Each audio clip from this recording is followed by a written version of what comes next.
Nos ahogaremos juntos en aguas que todos quieren probar. Estamos escuchando a la banda de rock mexicana Fobia con Me Siento Vivo del álbum Amor Chiquito lanzado en 1995. Esta canción se convirtió en el himno del Teletón en el año 2011, en cuyo promocional apareció un grupo de niños de los Centros de Rehabilitación Integral Teletón cantando Me Siento Vivo a todo pulmón. El sistema de Centros de Rehabilitación e Inclusión Infantil Teletón es el sistema privado de rehabilitación infantil más grande del mundo.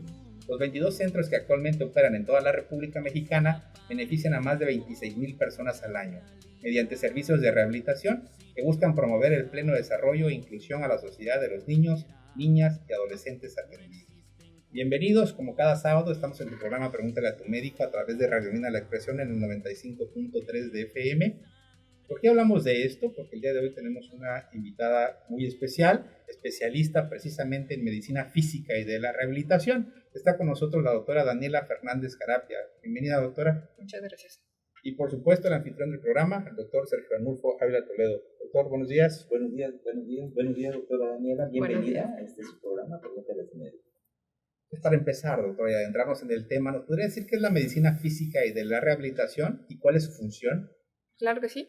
La medicina física y rehabilitación es una especialidad médica.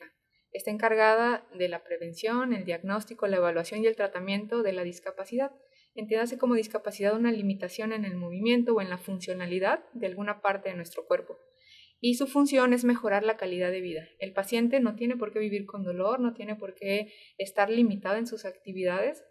La función de la rehabilitación es precisamente mejorar, mantener y en determinados casos recuperar esa función que se perdió o esa independencia. Hay pacientes que dependen completamente del familiar o del cuidador para vestirse, para bañarse, para cambiarse, y muchas veces a través de la rehabilitación podemos generar esa independencia que también los pacientes agradecen muchísimo. Sí, sobre todo esa parte, ¿no? Yo siempre le digo a los papás, por ejemplo, a los niños con retraso psicomotor que me llegan, la misión, señor, de usted es hacer un hijo independiente. Claro. ¿Sí? Más allá de hacer un hijo profesionista o estudiado, es hacerlo independiente porque usted no va a vivir toda su vida. Así que, aunque muchas veces cuesta la terapia de rehabilitación, ¿no? El trabajo, el esfuerzo, el niño llora, por ejemplo, digo 1000 veces que llore su bebé en este momento porque usted lo está ayudando para su futuro, que usted llore el día de mañana cuando se dé cuenta que ya no va a poder ayudar más a su hijo. Exactamente. ¿Qué enfermedades trata esta especialidad de la medicina física y la rehabilitación?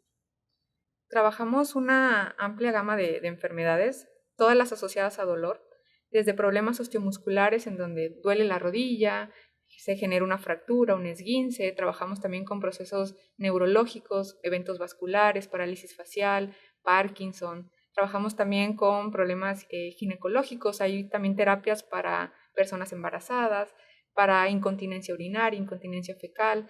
Trabajamos también muy de cerca con reumatología, padecimientos como fibromialgia, artritis reumatoide, lupus.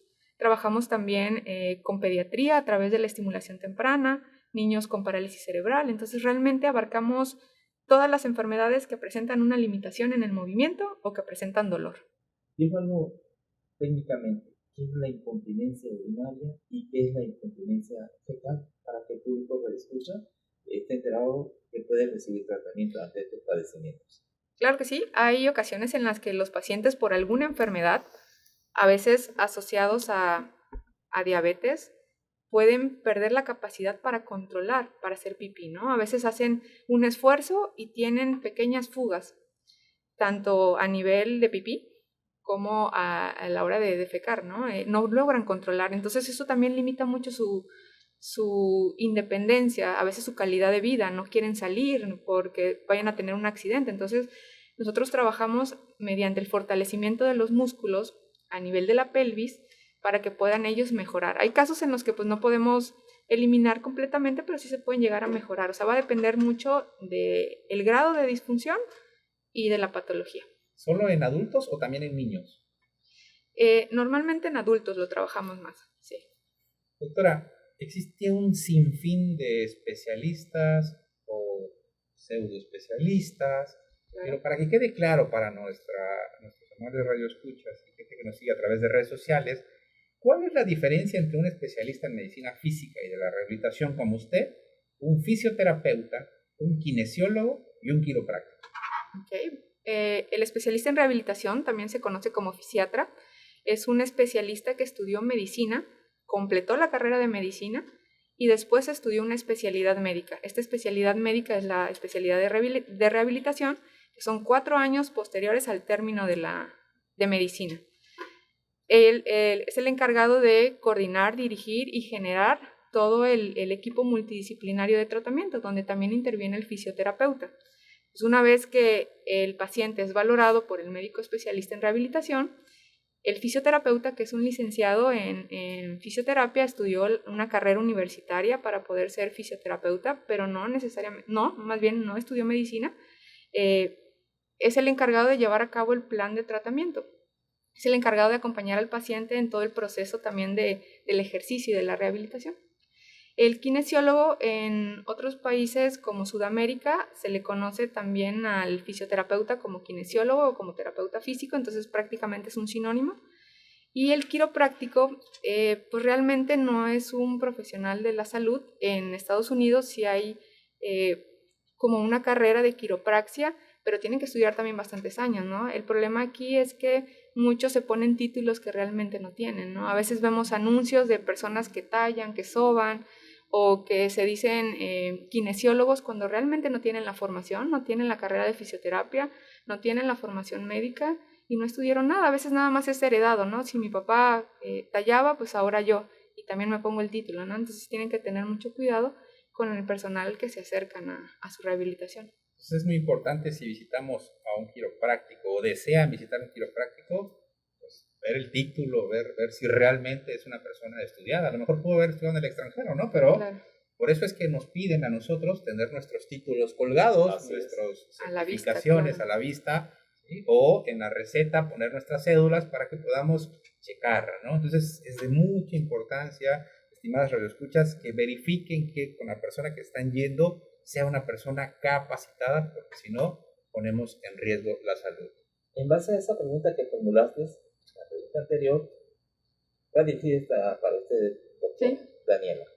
¿Existe algún riesgo si en lugar de acudir, como muchos recurren, acudir con un especialista en medicina física y rehabilitación, acuden con hueseros o sobanderos, talladores, como le llamamos comúnmente? ¿Existe algún riesgo ante una lesión?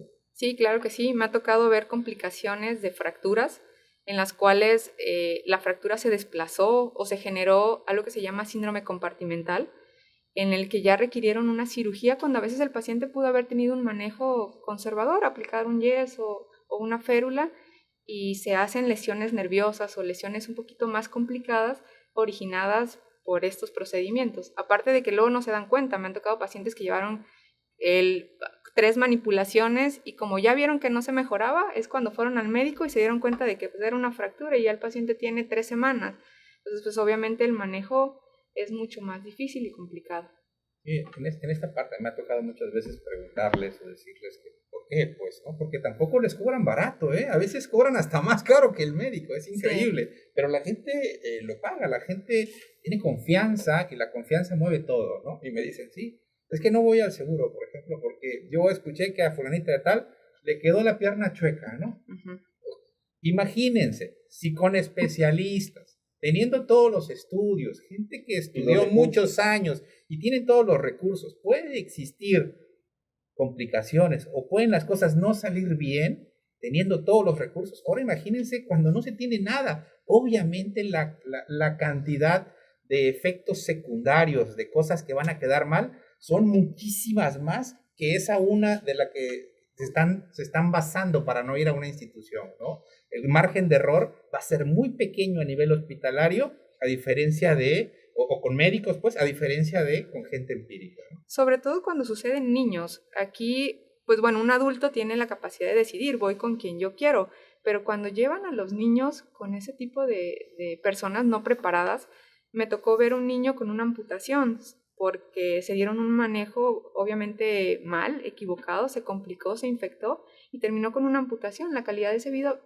vida de ese niño pues también se va a ver afectada. Me ha tocado ver lesiones nerviosas también en niños, en los que hicieron manipulaciones que dañaron un nervio y que el niño pues ya no podía mover la mano, ¿no? Entonces bueno, de adulto decides, pero un niño siempre tienen de llevarlo con un profesional de la salud, no arriesguen así la calidad de vida de sus hijos. Doctora, ¿existe algún estudio preventivo que podamos o que debamos hacer con su especialidad? Y de ser así, ¿a partir de qué edad debería realizarse y con qué frecuencia? No hay un estudio preventivo, pero sí podemos realizar terapias prequirúrgicas. Podemos preparar al paciente que se va a someter a una cirugía para que su recuperación sea mucho más rápida. Por ejemplo, a un paciente que le van a colocar una prótesis de cadera o una prótesis de rodilla, podemos trabajar ciertos ejercicios para fortalecerlo, para que no vaya tan debilitado a la cirugía y que su recuperación sea exitosa y mucho más rápida. Entonces sí podemos hacer, obviamente eso es en cirugías programadas. Cirugías de urgencia no podemos hacer esa intervención, pero cirugías programadas podemos trabajar previo a una cirugía. Una pregunta que casi también compete a los dos, a usted como especialista en medicina física y rehabilitación y a nuestro amigo el doctor Fernando Castañón Leo como pediatra.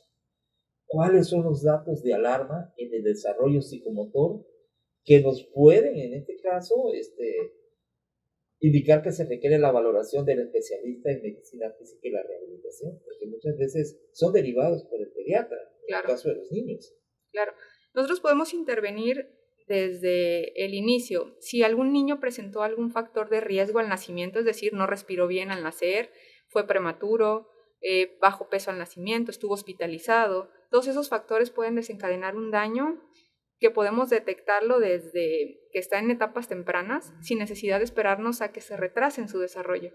Pero bueno, si no tuvo ninguno de estos antecedentes y la mamá detecta que está demasiado aguadito, que es un niño que pues prácticamente se le escurre, que no lo puede ni sostener, eso ya es un dato de alarma. Si está demasiado duro, que tiene posiciones incluso que le causan dolor al niño, también es algo que no es normal.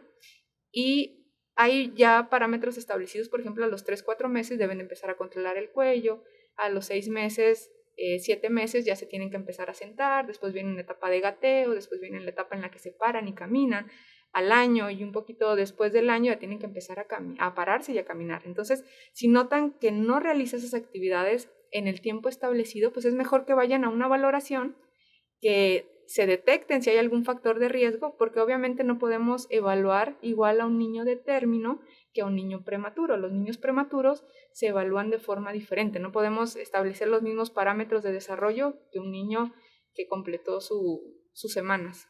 Usted como pediatra, perdón, ¿hay algo que desea agregar, doctor Castañón? Como bien mencionaba la doctora, estamos hablando acerca de prematurez, es completamente diferente el estudio, pero bueno, vamos a una pausa y cuando regresemos seguimos hablando sobre este tema. Este es el programa Pregúntale a tu médico a través de Radio Vida La Expresión, el 95.3 de FM. Aquí, los seguidores de redes sociales, les pedimos de favor que compartan la información para que esta información llegue a muchísima más personas. Es un tema muy interesante del cual desconocemos muchísimo. Compartan, por favor. Un corte y regresamos.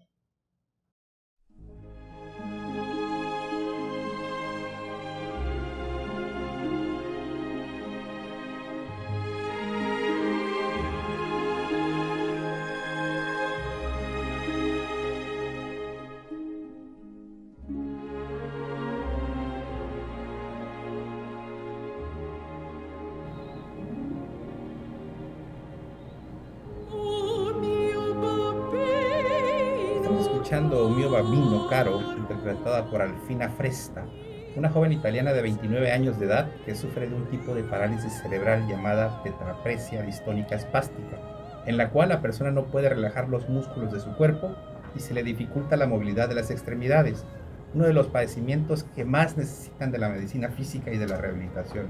Una de las terapias utilizadas para mejorar el bienestar y la calidad de vida de estos pacientes es la musicoterapia, que proporciona una mejora psíquica, social, motora y emocional. Claro ejemplo de esto es Alfina Fresta, quien ha cautivado al mundo con su hermosa voz. Antes de irnos a la pausa comercial, estamos hablando acerca de las señales de alarma en el desarrollo psicomotor. Mencionaba usted la parte de la prematurez, que no vamos a evaluar igual a un niño prematuro que a un niño de término. Y sí, efectivamente, como decía la doctora, y antes de irnos al corte decía yo, semanas de edad corregida. Es decir, si el bebé nació a los 8 meses, ¿sí? Nació a las 36 semanas de gestación, Obviamente no vamos a esperar que a los 4 meses haga lo que hace el resto de los niños que nacieron a los 9 meses. Le tenemos que sumar un mes más. ¿Por qué? Porque su cerebrito sigue creciendo, pero ahora fuera de la panza, lo que no creció adentro de la panza. Entonces digamos que este bebé estaría naciendo en el mes de vida y a partir de ahí empezamos a contar ahora sí los meses atrasados. Eso se llama edad corregida, ¿sí? Y eso es muy importante en el desarrollo psicomotor porque a veces mamá puede preocuparse porque su hijo no sostiene la cabeza, pero bueno, todavía no está en el tiempo de hacerlo. Claro. Claro, doctor, sí es importante por eso conocer todos los antecedentes, hacer una evaluación, una historia clínica y saber si hubo algún factor que también nos puede interferir. Ahora, hablamos también de algo que se llama plasticidad cerebral. La plasticidad cerebral es algo muy interesante. Nosotros podemos estimular mediante el ejercicio el mejorar esas conexiones. Si a lo mejor el niño tuvo alguna situación de hipoxia o alguna situación de riesgo durante su nacimiento y presenta algún dato de retraso en el desarrollo, nosotros podemos a través del ejercicio, a través de la estimulación temprana y de la intervención temprana, generar esas conexiones neuronales, esos estímulos a nivel neuronal para que puedan mejorar su desarrollo. Entonces siempre es importante que la mamá, si tiene alguna duda, que acuda con el especialista, ya sea con el pediatra, con el médico en rehabilitación, para que hagamos una evaluación de los antecedentes y también hagamos una evaluación de la función motora. Motor grueso, motor fino, lenguaje y algo que se llama socialización o personal social, ¿no? Tenemos que evaluar estas 4 esferas para poder determinar si existe un retraso o no en el desarrollo. Como bien menciona la plasticidad, o sea, esto significaría como que pues, el cerebro es un músculo y aunque esté lesionado, si lo trabajamos puede mejorar algunas funciones, ¿no? ¿Es así? Exactamente.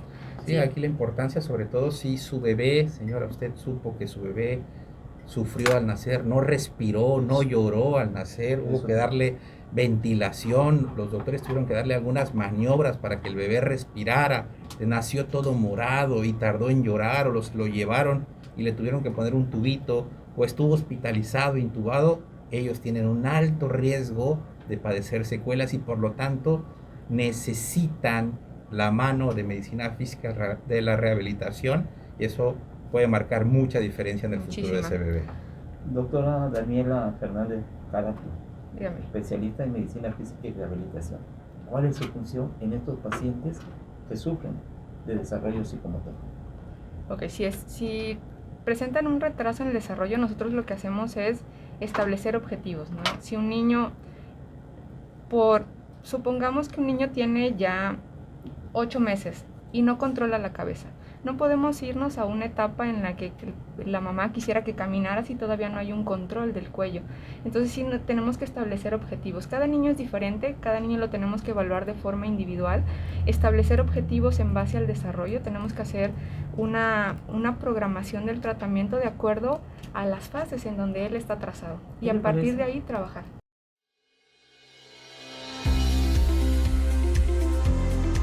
Más de 4 años ofreciendo los mejores artículos, siempre cerca de ti. Ahora en nuestras 3 sucursales. Por ello y más, Garcon es... Familia. Precios justos. Variedad. Local. Calidad. Mayoreo.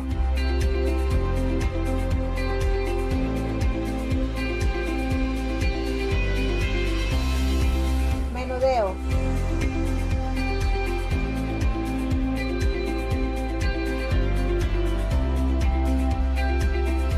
Productos mexicanos.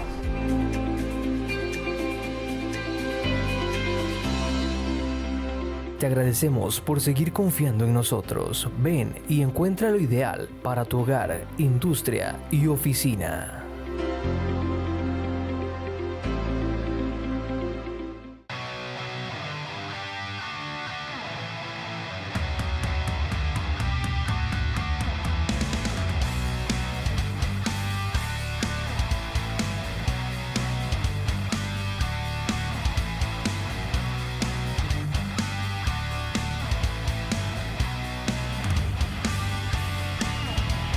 Estamos escuchando de música ligera de la banda de rock argentina Soda Stereo, la cual es considerada por la crítica especializada como la más importante, popular e influyente de las bandas en español de todos los tiempos y una leyenda de la música latina.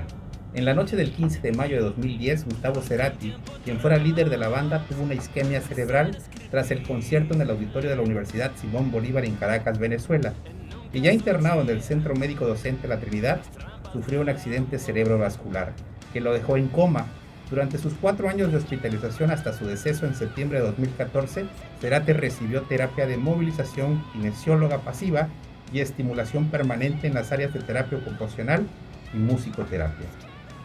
Entonces, estábamos, antes de irnos al corte, la cortamos, doctora, adelante.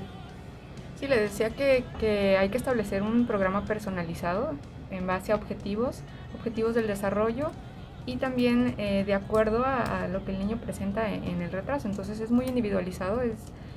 Aquí estamos, vamos a trabajar ejercicios, vamos a trabajar estimulación en diferentes áreas: estimulación visual, estimulación auditiva, estimulación motora, trabajar actividades de ejercicio.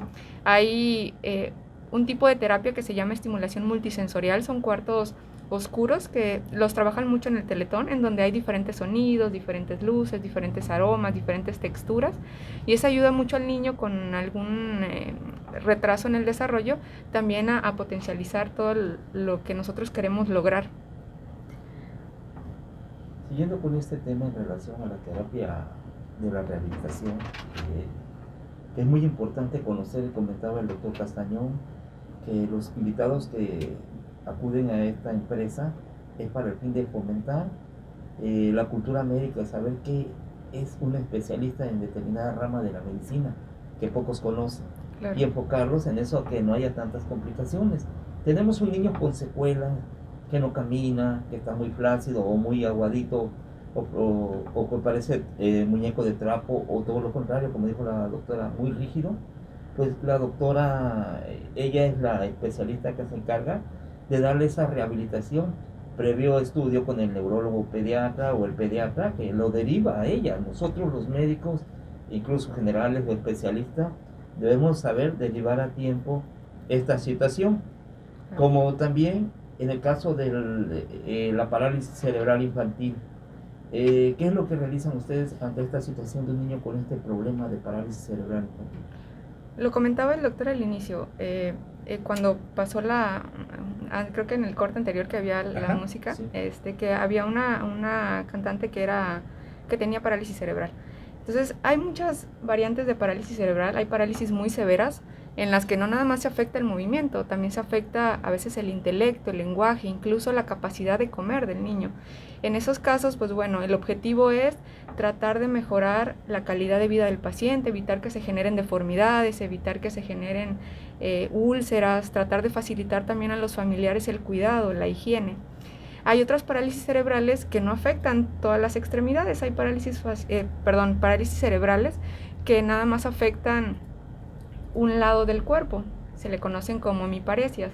Entonces el tratamiento es diferente, ¿no? El enfoque es diferente. Hay niños que pueden hablar muy bien, que nada más su trastorno es a nivel motor y es mucho más fácil establecer un programa de tratamiento. Y aquí también nos apoyamos de algunos medicamentos, por ejemplo la toxina botulínica. Hay niños que padecen de una parálisis cerebral y que están demasiado duros, están muy espásticos, y que mediante la aplicación de toxina botulínica podemos también ayudar a relajar los músculos y facilitar el ejercicio. Entonces, el tratamiento, al igual que en la estimulación, va a depender mucho de las características del paciente, del objetivo que tengamos en el tratamiento y también de las capacidades o pronósticos que tenga en la recuperación. Es importantísimo esta parte que menciona. Hay diferentes tipos de parálisis cerebral infantil y realmente podemos limitar los daños en la medida de lo posible, y tenemos muchos ejemplos de gente con parálisis cerebral que trabajan con nosotros en el día a día. Hay abogados, hay ingenieros, hay médicos inclusive. Ahorita me parece que el actual presidente municipal de Acayucan tiene parálisis cerebral infantil, y está ocupando un cargo de suma importancia para su pueblo y lo está haciendo bastante bien. Es gente guerrera, es gente de lucha y obviamente sabe hacer las cosas bastante bien. Primero, porque estamos en una ciudad, en un país no diseñado para gente que tenga este tipo de limitaciones físicas. No lo hay, ¿no? Y a pesar de eso han llegado a donde están. Obviamente tienen toda la capacidad del mundo para hacer muchísimas cosas. Pero bueno, pasando a otro tema, doctora, hablábamos de Gustavo Cerati, que tuvo por ahí una enfermedad vascular cerebral. ¿Nos podría decir qué es una enfermedad vascular cerebral? ¿Cuáles son los daños más frecuentes que tienen estos pacientes? ¿Y dónde entra usted y su especialidad? Ok. El evento vascular cerebral es una pérdida de la función neurológica de forma súbita, es decir, el paciente, a veces así lo comentan, ¿no? De repente ya no puede mover una parte de su cuerpo, ya no puede caminar, ya no puede hablar, está desorientado. No todos presentan el mismo cuadro, va a depender mucho si es un evento isquémico, en este caso pues no llega suficiente sangre a una parte del cerebro, o si es hemorrágico, el cerebro sangra, ¿no? Está bastante asociado a problemas de hipertensión, la presión alta. Las embolias que se le... Exacto, ¿no? A veces también con problemas cardíacos o coágulos que se alojan en ciertos vasos sanguíneos a nivel del cerebro y que no permiten que llegue suficiente sangre a una área. Entonces el paciente de un momento a otro pierde la capacidad para mover una extremidad o todo un lado del cuerpo, a veces la capacidad para comunicarse, empiezan a sentir la lengua que está como enredada y pueden llegar a desorientarse o a perder el conocimiento dependiendo de la severidad. Las manifestaciones van a depender de la zona del cerebro afectada. Las más frecuentes pues son a nivel motor, pero también hay otras que afectan el lenguaje. Hay pacientes que dejan de hablar si se afectó el área del lenguaje, o que a veces no comprenden lo que se les está diciendo también. Hay pacientes, son menos frecuentes, pero también pueden llegar a perder la visión si se afecta un área del cerebro que es el área occipital, pero los más frecuentes son los trastornos de movimiento, la pérdida de la capacidad para mover el brazo, la pierna o caminar.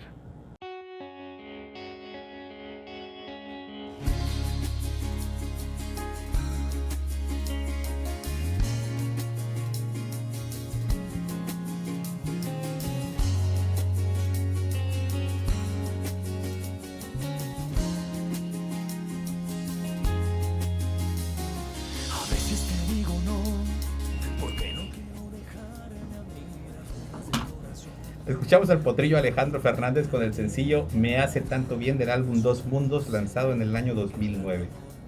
El cantante mexicano fue operado de la rodilla derecha en febrero de 2014 por una fractura ocasionada por una caída cuando esquiaba en Vail, Colorado. Posterior a la consolidación de su fractura, realizó terapia física durante 6 semanas. Ante la evolución favorable, gracias a sus médicos fisiatras y equipo de fisioterapeutas, pudo continuar con su gira Confesiones, con la cual haría historia unos meses después, al ser el primer cantante mexicano de pop en cantar en el Teatro Real de Madrid.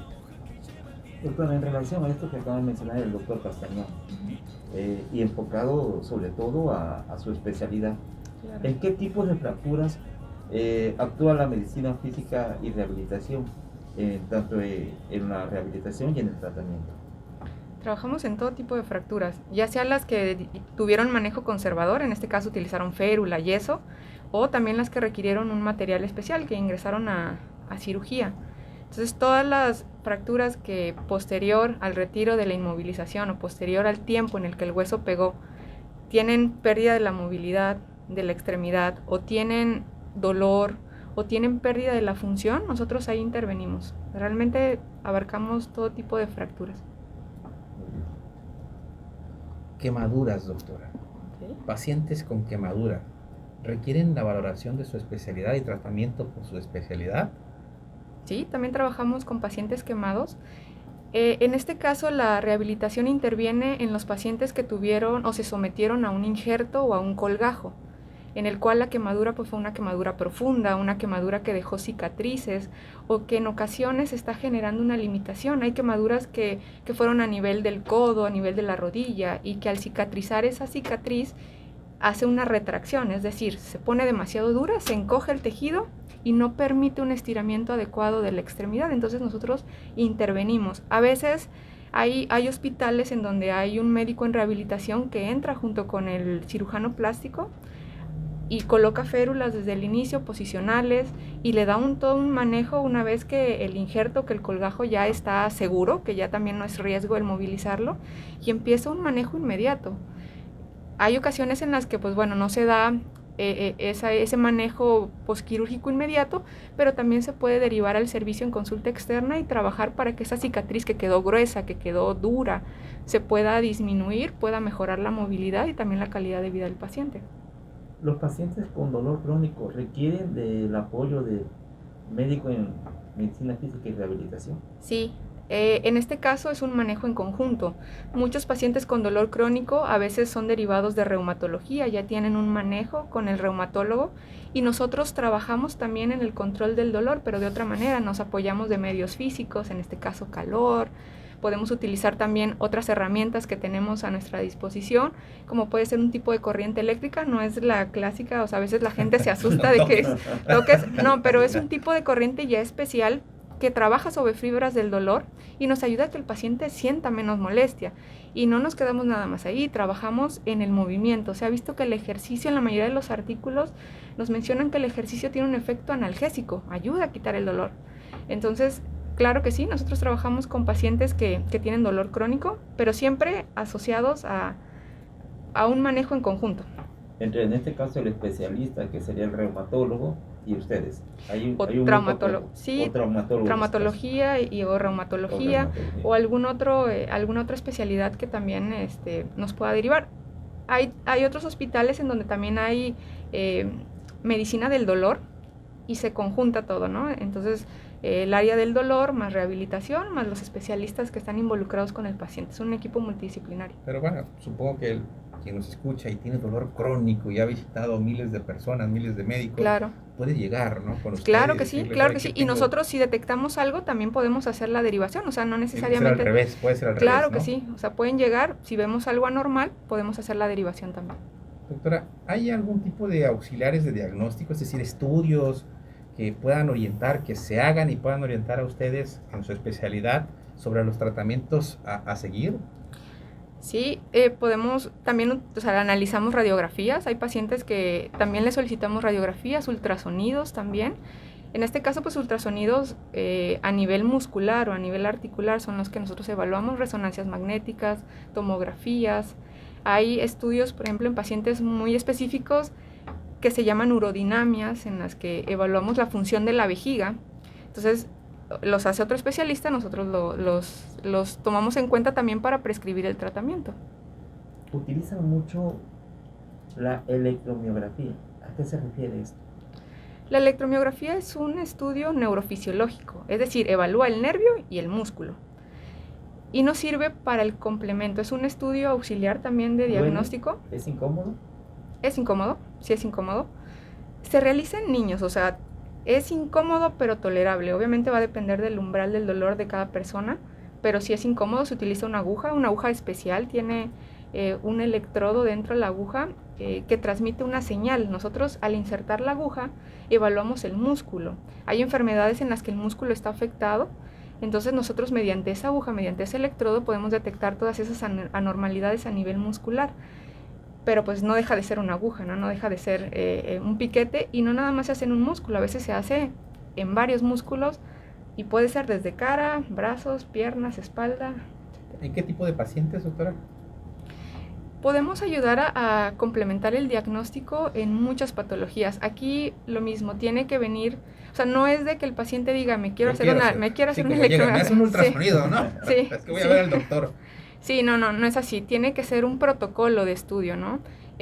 Por ejemplo, si tienen problemas de columna cervical, podemos hacer una electromiografía que nos ayuda a detectar si esos nervios que salen de la columna a nivel del cuello están aplastados, están afectados, y eso también le ayuda al especialista en columna para saber, ¿no? Como un complemento. Entonces nosotros podemos hacer la electromiografía de cuello, de miembros superiores, y lo mismo sucede con la columna en la zona lumbar. Nosotros, si se sospecha de alguna compresión de alguna raíz nerviosa en la parte lumbar, hacemos una electromiografía de miembros pélvicos y podemos detectar si existen anormalidades. Y en patologías de músculo, por ejemplo, en niños que se llaman distrofias musculares, en las que pues no tiene la capacidad a veces ni para caminar el niño ayudan también al diagnóstico. Podemos evaluar el músculo directamente y poder saber si está sano o está anormal. Estamos de regreso en tu programa Pregúntale a tu médico a través de Recomienda la Expresión, el 95.3 de FM. Gracias por acompañarnos, gracias por seguir con nosotros. Está con nosotros una especialista en medicina física y de la rehabilitación. Antes del corte, interrumpimos a la doctora sobre la electromiografía. Adelante, doctora. Sí, le decía entonces que pueden utilizarse para diagnóstico de patologías cervicales, lumbares, pero también nos ayudan en el diagnóstico de columna. Sí, nos ayuda también en el diagnóstico de otras enfermedades a nivel muscular y otras a nivel de la conducción del nervio, pero ya no el nervio como tal de la columna, raíces nerviosas, sino nervios periféricos, por ejemplo, el Guillain-Barré.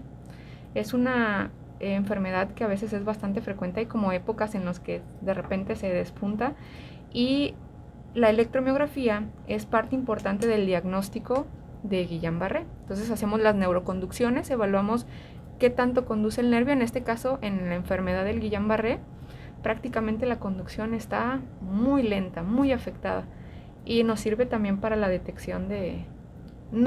el estudio de electromiografía no da la enfermedad, o sea, da un reporte que en conjunto con el resto de estudios y la evaluación clínica te llevan a un diagnóstico. Entonces, para que también la gente no crea, me va a decir lo que tengo, nada más es parte del complemento. Se me viene en mente, y saliendo del contexto de las preguntas del doctor Castañón, porque él es el cerebro del programa, en relación a la consulta que nos llega, sobre todo a nosotros los médicos generales, los pacientes que sufren de herpes zóster quedan con secuelas. ¿Es recomendable que acudan al médico en terapia física y rehabilitación? También podemos trabajar el dolor. Hay algunas técnicas que utilizamos para la desensibilización. Los pacientes con herpes zóster tienen muchísimo dolor y a veces es difícil controlarlos con analgésicos o con algún otro tipo de medicamentos. Entonces nosotros utilizamos técnicas para disminuir esa hipersensibilidad en la zona. Incluso podemos aplicar también ciertos medicamentos en el área afectada para disminuir esa hiperalgesia. Sí, porque pasa lo siguiente, hay pacientes que no se les logra controlar el dolor, es un dolor crónico de por vida, y yo siento que pues, un paciente con dolor es como estar muerto en vida, no es calidad de vida. Sí. Y qué bueno que existan médicos en esta especialidad que nos ayuden a mitigar el dolor o el sufrimiento del paciente. Adelante, doctor Castañón. Dentro de los auxiliares para hacer diagnósticos que ustedes utilizan, hay otro estudio que se llama potenciales evocados.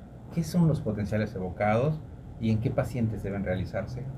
Los potenciales también es un estudio neurofisiológico, pero en este caso evaluamos la parte de la médula y del cerebro. Nosotros realizamos un estímulo, podemos hacerlo auditivos, los potenciales evocados, en los que utilizamos unos auriculares, enviamos un sonido que debe de ser transmitido por toda la vía auditiva, así se le llama, ¿no? Entonces, generamos el estímulo y se tiene que captar en una parte del cerebro que es el tallo cerebral. Entonces lo utilizamos en niños que a veces tienen un retraso en el lenguaje o que tuvieron un factor de riesgo al nacimiento y queremos saber si escuchan. A veces es difícil en un bebé hacer una audiometría porque pues él no va a entender, ¿no? Levanta la mano cuando escuches el sonido, realmente no es posible. Entonces utilizamos los potenciales evocados auditivos para ver si existe la conducción de ese sonido que nosotros estamos transmitiendo. También podemos hacer potenciales visuales. En este caso los potenciales visuales son muy importantes en una enfermedad que se llama esclerosis múltiple.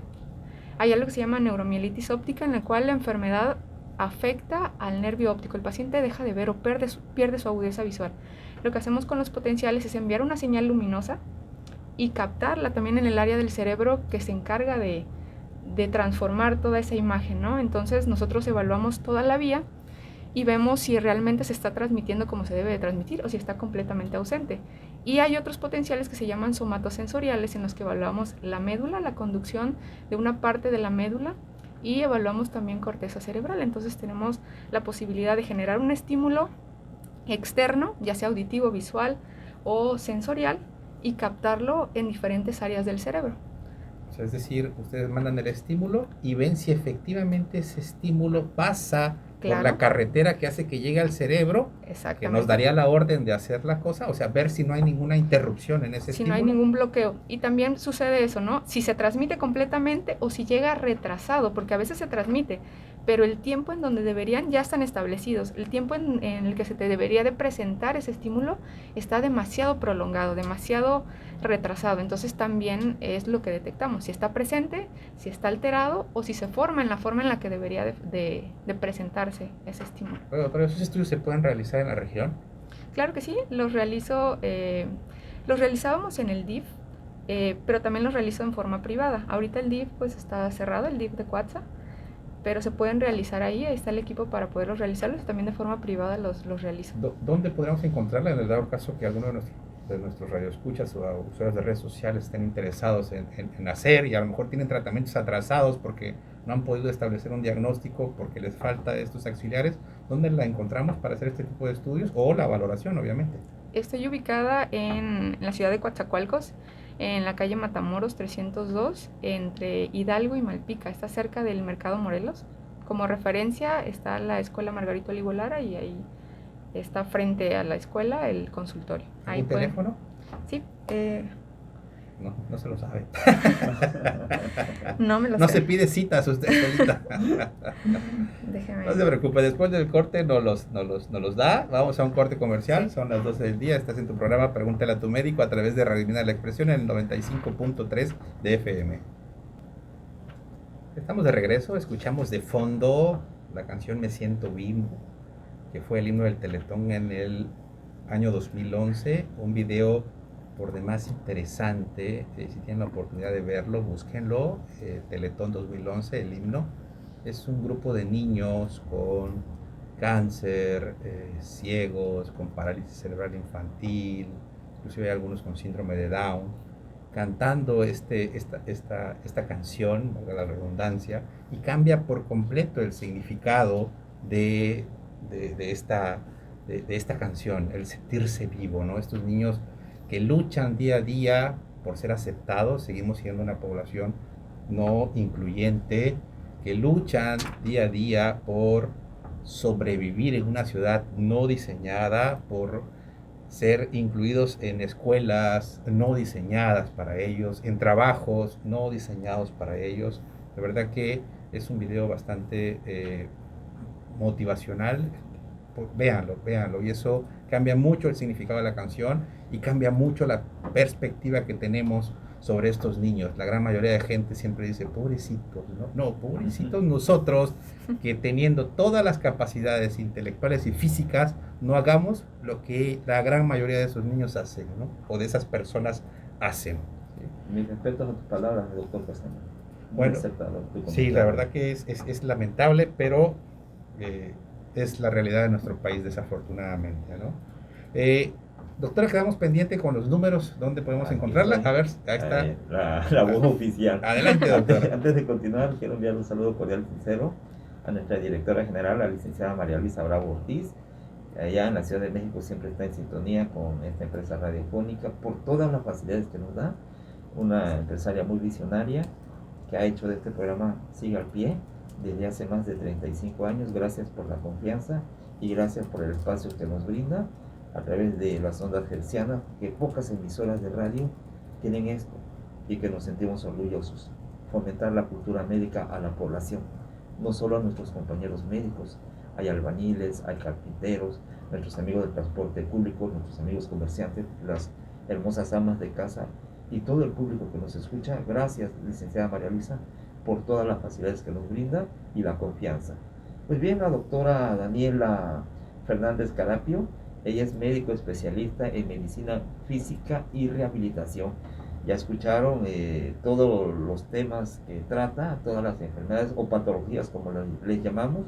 Si usted está interesada en ella, puede acudir en su dirección, que es la calle Matamoros 302, entre Hidalgo y Malpica, en el vecino Puerto Internacional de Coatzacoalcos, precisamente al lado de la escuela Margarita Olivo Lara.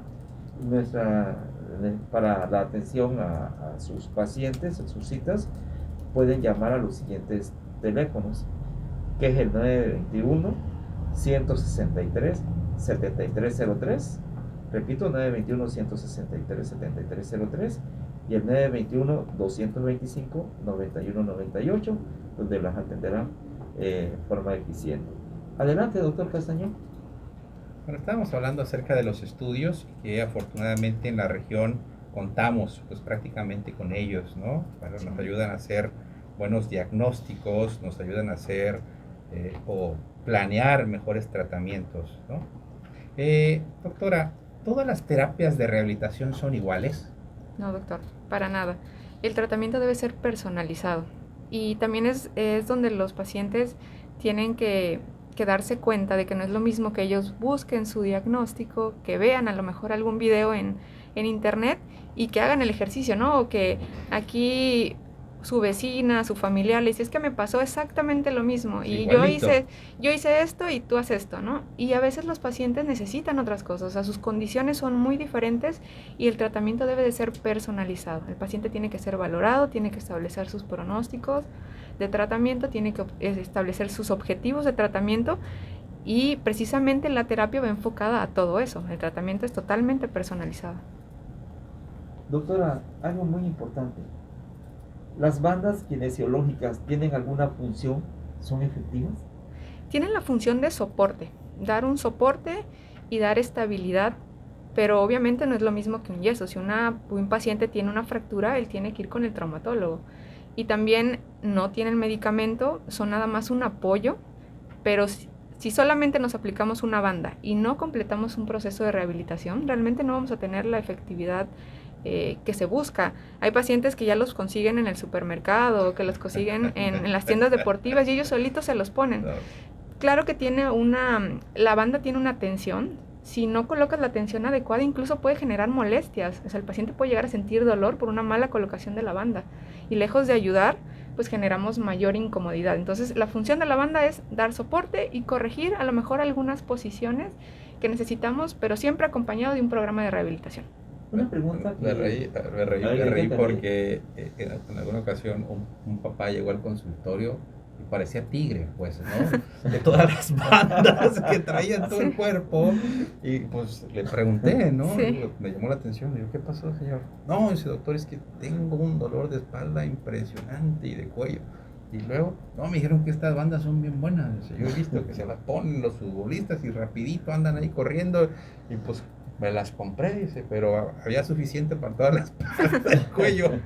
Y parecía tigre el señor, ¿no? O sea, era una banda cada centímetro. La banda era de grosor como de unos 3 centímetros y traía una banda y se alcanzaba a ver hasta donde llegaba la camisa, pues, ¿no? Y le pregunté hasta dónde. No, doctor, hasta la cintura.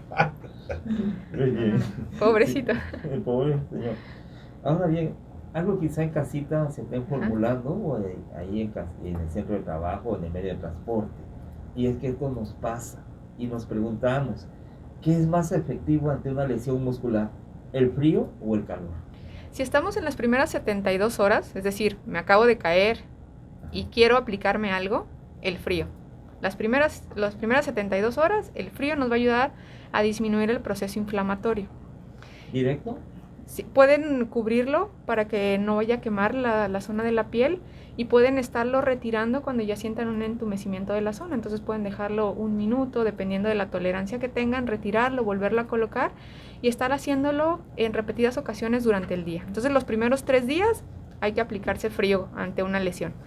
Ya después de las 72 horas, ya el calor es lo que nos va a permitir relajar el músculo y facilitar los ejercicios, facilitar el movimiento.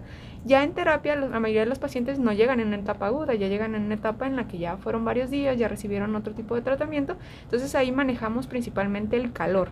Ahora, en ocasiones podemos combinar. Se llaman terapias de contraste, pero son casos muy especiales en los que combinamos frío-calor al mismo tiempo con el objetivo de disminuir un proceso inflamatorio, pero no en una etapa aguda, sino ya en una etapa crónica en la que el paciente pues, presenta todavía un proceso inflamatorio bastante importante.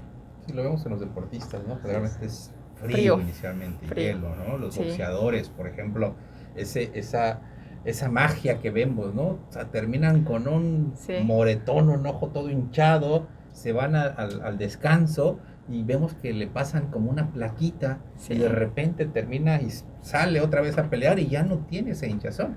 Es una placa que está congelada, está súper fría y eso hace que la desinflamación baje por lo menos temporalmente Claro. de manera importante, en lo que le vuelven a poner otros catorrazos y regresa nuevamente con el ojo hinchado, ¿no? La última pregunta en la radio, doctor Castañón. Doctora, ¿hay alguna manera de prevenir lesiones?